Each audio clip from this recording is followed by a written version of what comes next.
In the 60s, Eastside High School is one of the most successful schools in Paterson, New Jersey.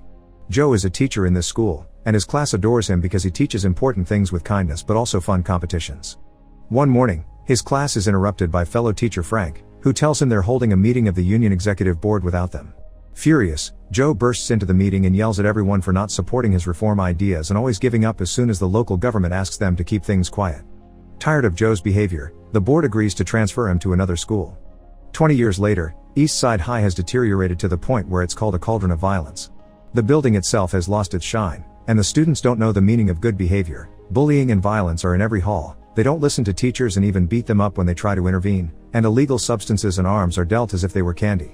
Most of the students can't pass the minimum basic skills test, and this is bad news for Mayor Bobman, who doesn't want to lose the school to state administration because it'll cost him the election. Frank, now school superintendent, and Mr. Rosenberg, the school board attorney, arrive at the only logical conclusion: they must bring Joe back. Botman doesn't like the idea, but he approves it because he doesn't have a choice.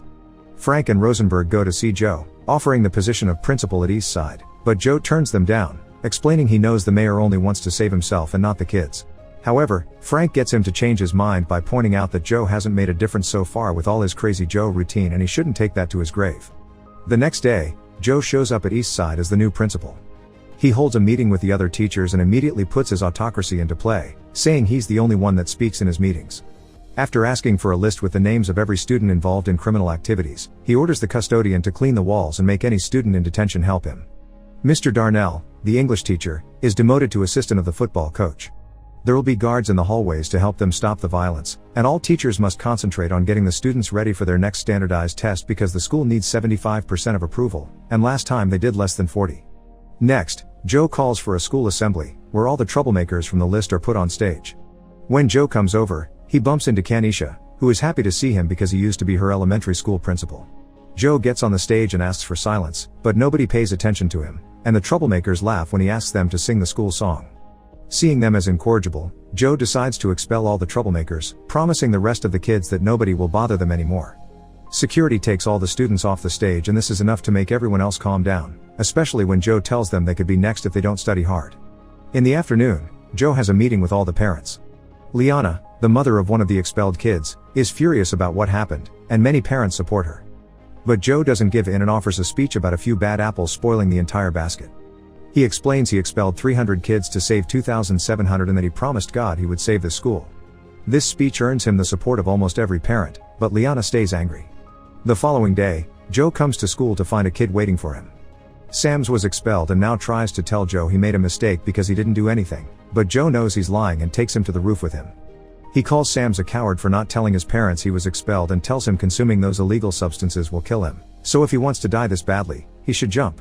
Sams obviously refuses and promises he'll do better, and Joe accepts to give him a second chance, but if he messes up again, he'll be out for good. During lunch, Joe goes from table to table hearing what the students have to say and offering some advice. He's happy to see Ray is wearing a suit, which sets an excellent example, unlike Sams and his friends who dress sloppily. When he notices them bothering a girl, Joe makes them stand up and calls out their clothes choice in front of everyone, then asks them to sing the school song. He also reminds the entire room that nobody should move during the school song, so when Darnell bends over to pick up some trash, Joe sends him to his office. The boys don't know the lyrics anyway, causing Joe to give them detention and inform everyone that from now on, they all should be ready to sing the school song on command or there will be consequences. Afterward, Joe goes to see the music teacher Elliot to tell her about the new rule.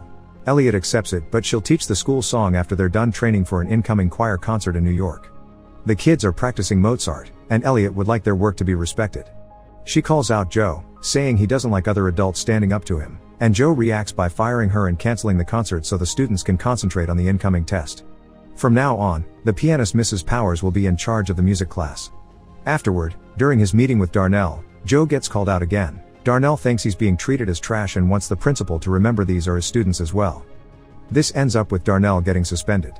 Vice Principal Joan tries to make Joe see reason, explaining Darnell is more than just a coach and that nobody understands what Joe is doing, but Joe responds that's exactly how he likes it. The day of the practice test comes and all the students fill it the best they can as the teachers keep a close eye on them.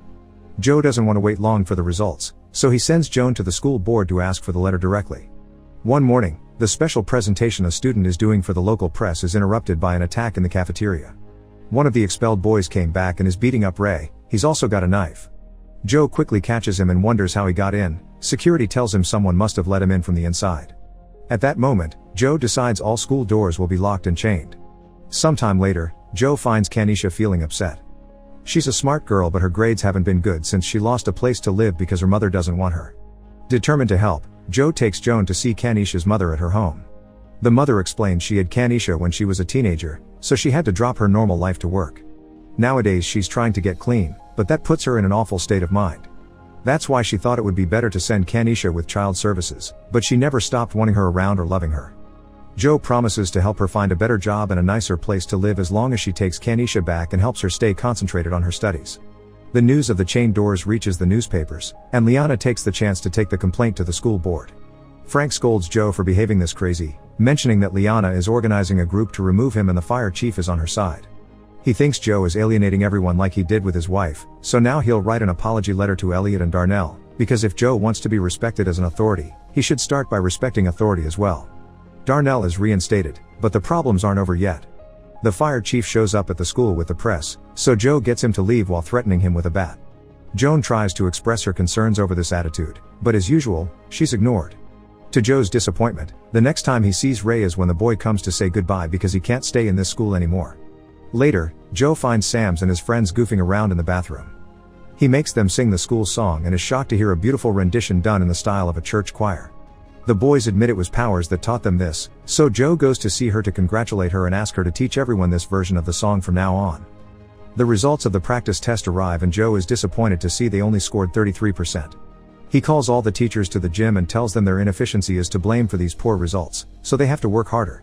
Joe wants to start a tutoring program and an extra course on remedial reading on Saturdays, but a teacher points out it's hard to make the kids come on weekends. His plan is that they'll go to every student's house and talk to their parents to get them involved, perhaps even invite them to come too if they don't know how to read. The following weeks, teachers and students work hard to get ready for the test, and Joe's as involved with his students as possible. This is still not enough for Liana, who together with the fire chief goes to talk directly to Botman.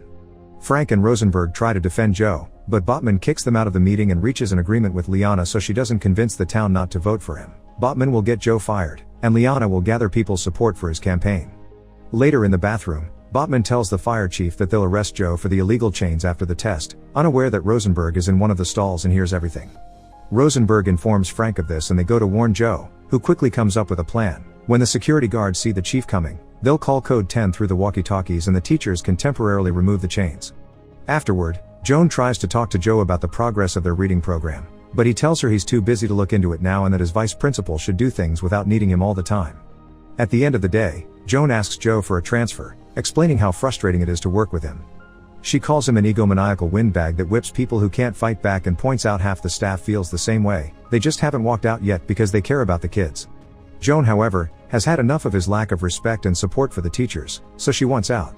The next day before assembly, Joe gives Joan her transfer papers. Then he gives the kids a speech about the bad fame the school has in town, inspiring them to prove they're not savages. He also shows his gratitude towards the teachers, which he gives Joan credit for. Next, Powers sings Lean on Me and the kids sing along, excited to show the government they aren't inferior. Seeing the whole school come together, Joan decides to stay. On the day of the test, the students fill the exam with confidence. But there's also a school board meeting coming and Liana can't wait anymore, so Botman finally gives the fire chief permission to get a court order. Meanwhile at school, Kanisha discovers she's pregnant, but her boyfriend doesn't believe he's the father even if she swears he's the only boy she's been with. Joe offers his support and promises they'll find some other alternatives, but their conversation is interrupted by a guard announcing the arrival of the fire chief with Liana and reporters. Calling code 10, Joe tries to get the chains removed, but the chief is ready and has a recording of this code, so Joe gets arrested for violating the fire code, leaving Joan in charge. That night, the school board holds a meeting. Frank tries to defend Joe's work, but Liana points out the school only got 33% during the practice test, meaning Joe actually failed at his work. The meeting is suddenly interrupted when every single student shows up demanding Joe be released. Botman knows it'll look bad if they fire a man with such support, so he talks to Joe, asking him to tell the students to leave. When Joe refuses, Botman pulls out the big guns and explains the cops are getting ready outside. If the students riot, things may get violent.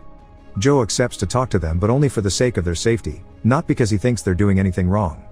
When he comes out, Liana is talking to the kids, but she's only getting insulted and reminded of all the things Joe did for the school. He's touched when he hears them call him a father, but he's still worried about the police, so Joe takes over and reminds them to respect the law. His speech is suddenly interrupted by Joan, who brings the results of the tests with excellent news. The school has passed.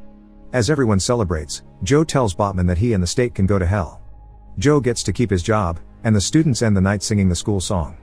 When time comes for seniors to graduate, Joe gives out the diplomas with caring words tailored for each student.